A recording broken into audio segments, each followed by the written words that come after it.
Graça e paz, irmãos. Segunda carta de Pedro, capítulo 2, verso 1.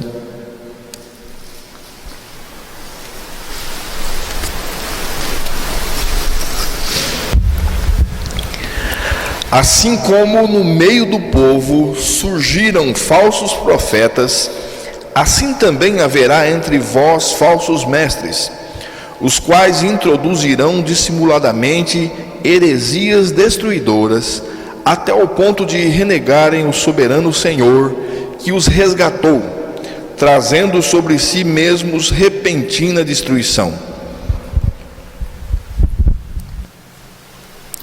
Cuidado com os falsos mestres de hoje, enganadores,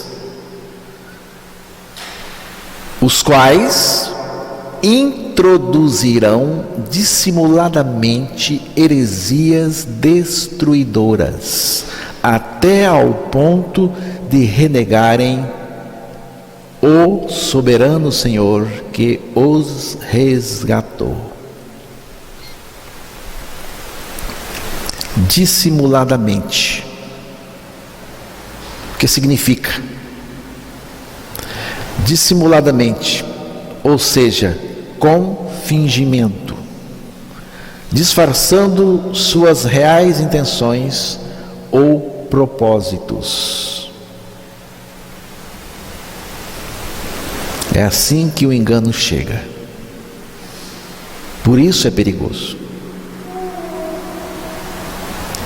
Gente que se veste de irmão, que se veste de pastor, que se veste de líder. Cuidado. Até ao ponto de renegarem o soberano Senhor que os resgatou. É exatamente neste ponto que está o grande perigo dos falsos mestres.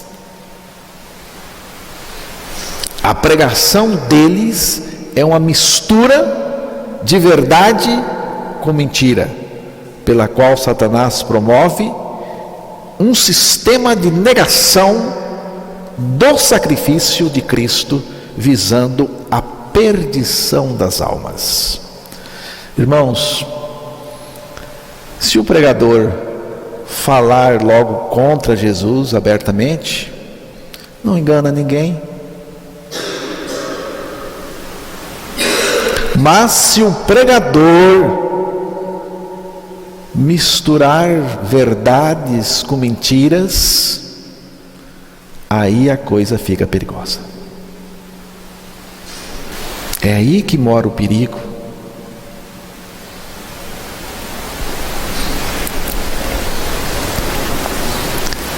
O texto disse que até ao ponto, não começa assim, mas termina assim, até ao ponto de renegarem o soberano Senhor que os resgatou. Soberano Senhor que os resgatou. Aqui nós temos a cruz, o sacrifício, o resgate de Jesus na cruz do Calvário. Jesus Cristo foi à cruz para nos resgatar do pecado. É a morte do pecador. O salário do pecado é a morte. O pecador tem que morrer. Só morrendo em Cristo somos libertos do pecado. Esta é a única maneira de sair do pecado. A nossa relação com o pecado só acaba com a morte. Não tem outra maneira, não tem outro processo. A nossa relação com o pecado só acaba com a morte. Romanos capítulo 6, versículo 1 e 2 depois do versículo 7 e o 11. Que diremos, pois? Permaneceremos no pecado para que seja a graça mais abundante? De modo nenhum. Como viveremos ainda no pecado, nós o que para ele morremos? Porquanto quem morreu está justificado do pecado. Assim também vós considerai-vos mortos para o pecado, mas vivos para Deus em Cristo Jesus. Morrer em Cristo é fundamental para a salvação do pecador. Se não morrer, não existe a menor possibilidade de salvação do pecado. Se não morrer em Cristo, não existe chance da vida de Deus em nós. A nossa relação com o pecado só acaba na morte em Cristo para o pecado. Cristo não só tirou o nosso pecado, mas também nos fez morrer para o pecado. Irmãos, não se trata de abster-se do pecado por algum tempo. Não é isso.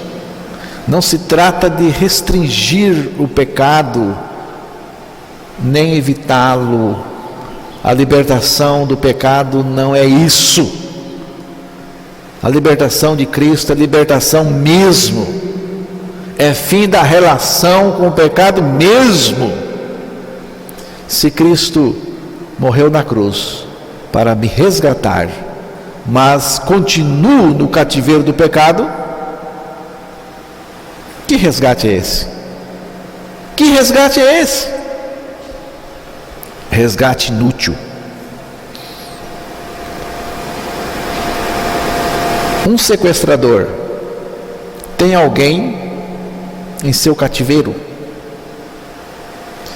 e ele pede um valor em dinheiro pelo resgate, mas avisa: mesmo depois de pago o resgate, o refém vai permanecer preso no meu cativeiro, vai permanecer sob o meu poder. Pergunto aos irmãos: que resgate é esse? Que brincadeira é essa? Resgate inútil, resgate nenhum. Agora, Jesus pagou o resgate do pecado pela sua morte por nós na cruz e também nos levando a morrer com Ele para o pecado. Mas o resgatado de Jesus, você é um resgatado, né? Você crê que você foi resgatado e que você agora é um resgatado de Jesus. Mas o resgatado de Jesus continua no pecado. Então, esse resgate não teve nenhum efeito eficaz em quem foi por ele resgatado.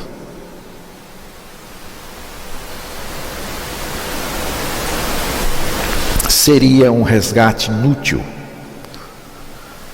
pois resgatou do pecado, mas o resgatado continuou no cativeiro do pecado. Cristo me resgatou do pecado, mas eu continuo no pecado.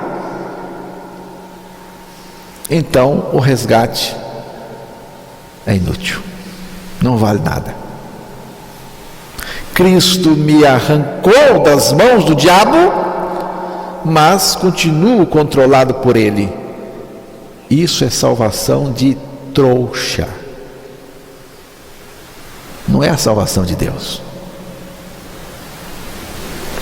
Será que não é isso que o apóstolo Pedro estava tentando dizer para nós? Até o ponto de renegarem o soberano Senhor que os resgatou Será que esses pregadores não estão tornando o resgate de Deus sem nenhum valor na vida das pessoas? Porque se eu fui salvo do pecado, se eu fui resgatado do pecado, mas continuo nele, fui resgatado de quê? Eu estou renegando. Cristo me libertou do pecado, mas continuo na sua prática. Então não fui salvo do pecado. O resgate de Jesus é resgate mesmo. A libertação de Jesus é libertação de fato. Ele mesmo anunciou: se pois o Filho vos libertar, verdadeiramente sereis livres. Verdadeiramente. Jesus sabia que ia acontecer essa brincadeira. Então ele já enfatizou: se pois o Filho vos libertar, verdadeiramente sereis livres. Se foi eu que libertou, a pessoa vai ser de fato livre.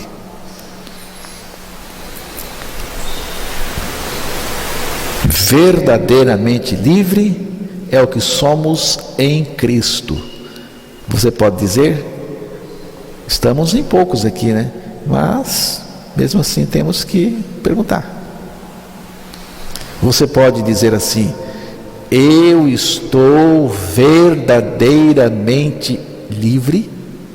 Ou você tem medo de dizer a palavra verdadeiramente? Pode dizer. Se você foi livre por Jesus, se você crê, você pode dizer: estou verdadeiramente livre. Mas não fique escolhendo algumas coisas para ser verdadeiramente livre e outras não, porque é livre de tudo. Você acha que Deus vai tolerar o pecado dos falsos mestres e de quem quer que seja? Você acha? Se ele fizer isso, ele vai ter que pedir desculpas aos anjos que pecaram e que foram lançados por ele no inferno. Se ele fizer isso, então terá que pedir desculpas aos anjos que pecaram e que foram lançados por ele no inferno. Segunda carta de Pedro, capítulo 2, verso 4.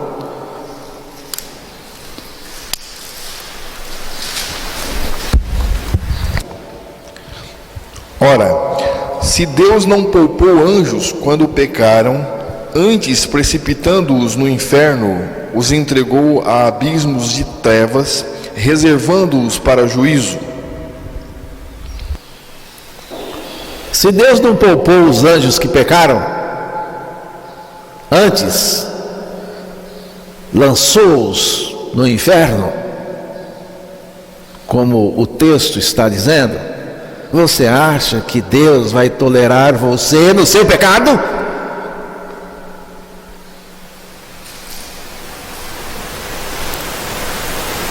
Se Deus tolerar você no pecado, terá que pedir desculpas ao mundo antigo que morreu afogado no dilúvio por causa do pecado.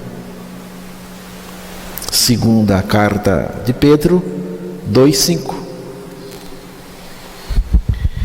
E não poupou o mundo antigo, mas preservou a Noé, pregador da justiça, e mais 7 pessoas quando fez vir o dilúvio sobre o mundo de ímpios. Se Deus tolerar você no pecado, então terá que se retratar com as cidades de Sodoma e Gomorra, que viraram cinzas. Segunda carta de Pedro 2:6. E reduzindo a cinzas as cidades de Sodoma e Gomorra, ordenou-as à ruína completa, tendo-as posto como exemplo a quantos venham a viver impiamente. Está vendo? Tudo isso aconteceu para servir de quê? De alerta para nós. Agora eu pergunto, irmãos, Deus não poupou os anjos que pecaram. Deus não poupou o mundo antigo. Deus não poupou as cidades de Sodoma e Gomorra por causa do pecado. Ele vai nos poupar. Ele vai nos poupar. Só porque tem um mestre falso, tem um enganador dizendo que Deus aceita com pecado. Então, preste atenção e se cuide.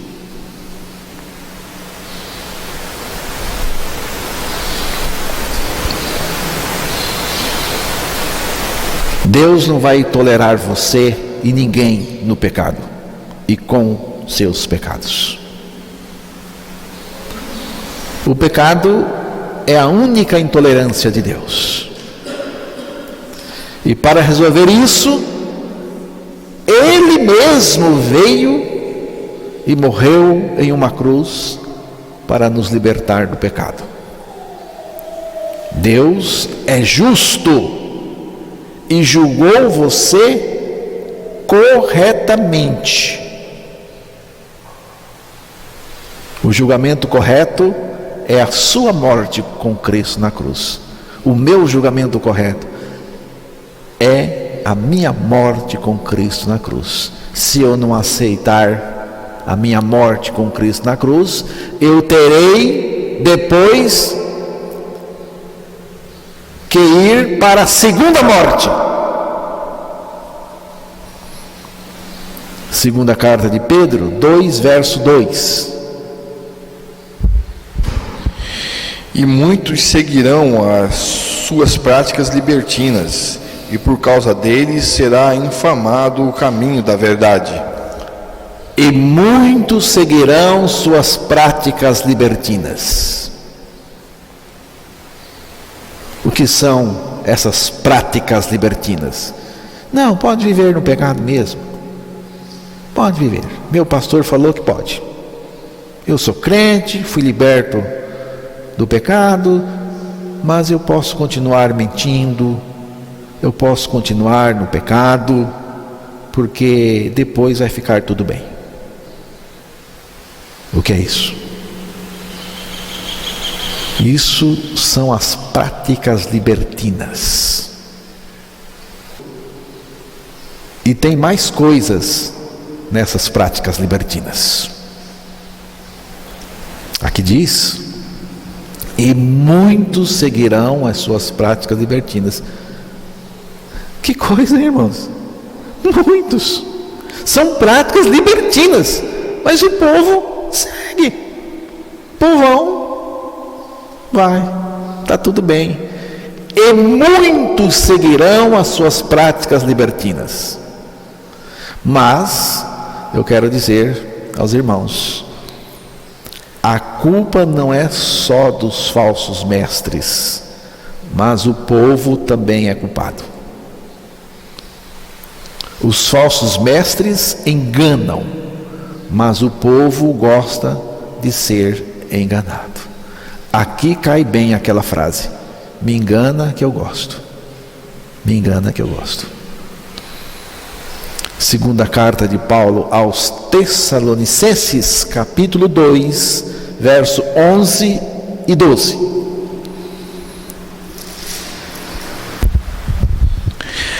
É por este motivo, pois, que Deus lhes manda a operação do erro, para darem crédito à mentira, a fim de serem julgados todos quantos não deram crédito à verdade, antes, pelo contrário, deleitaram-se com a injustiça. não deram crédito à verdade. É por isso que vão abraçar o engano.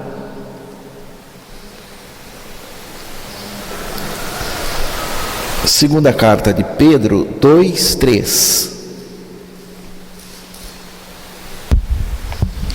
Também movidos por avareza, farão comércio de vós, com palavras fictícias. Para eles o juízo lavrado há longo tempo não tarda, e a sua destruição não dorme. Por avareza farão de vós negócio, comércio, com palavras fictícias, palavras fingidas. Irmãos, que coisa terrível. E por avareza farão de vós negócio, comércio, com palavras fingidas. O combustível desses falsos mestres é a avareza. É a avareza. É o dinheiro. É o ouro. As pessoas são reduzidas a um negócio. Você ouviu a leitura. Não queira ser negócio de falso mestre. Não queira ser mercadoria desses mascates de almas, desses enganadores. Não admita que esses homens malignos façam de você negócio, com palavras fingidas, com linguagem enganadora, sedutora. Há muita gente pensando que está salva, mas está perdida, e o resultado é o mesmo resultado dos falsos mestres: destruição.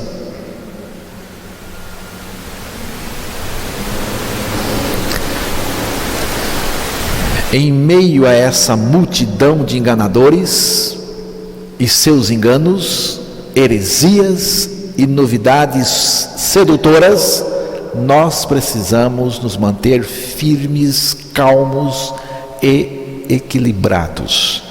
Prestou atenção que eu usei também aqui novidades sedutoras. Cuidado com as novidades enganosas, sedutoras. Em meio a essa multidão de enganadores, seus enganos, heresias e novidades sedutoras, nós precisamos nos manter firmes, calmos e equilibrados. Segunda carta a Timóteo 4:5.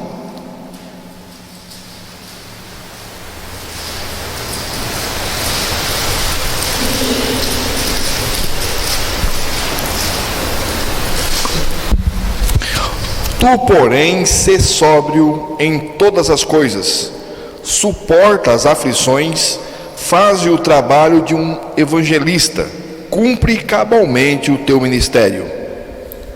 Aguente firme, fique no Evangelho, não ceda em nada, fique na luta, anuncie a verdade em Jesus, pregue o Evangelho da morte e ressurreição juntamente com Cristo.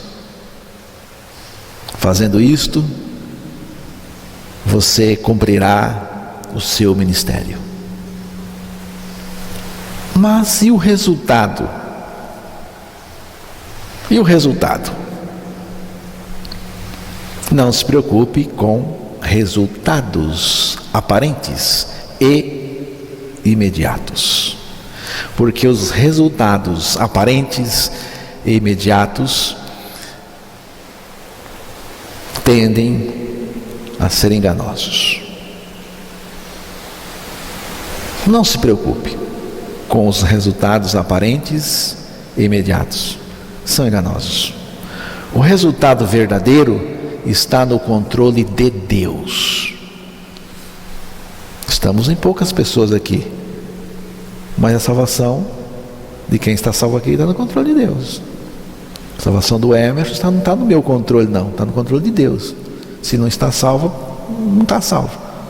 Aqui só Deus sabe quem está salvo. Eu quero dizer para os irmãos que eu acredito na salvação de vocês, tá bom? Todos vocês aqui, até dos meus filhos que ainda não chegaram à experiência, mas acredito que vão chegar pela promessa de Deus. Então eu acredito na salvação dos irmãos. Mas essa salvação está no controle de Deus. No controle de Deus. Pode ser que alguém aqui não esteja salvo, porque a salvação está no controle de Deus. É Deus quem controla ela. Então, o resultado verdadeiro está no controle de Deus. Não seja um enganado, mas um liberto em Jesus Cristo. O que importa é estar liberto e ser um liberto em Jesus Cristo. Viver como liberto, porque é assim que Deus nos quer. Amém?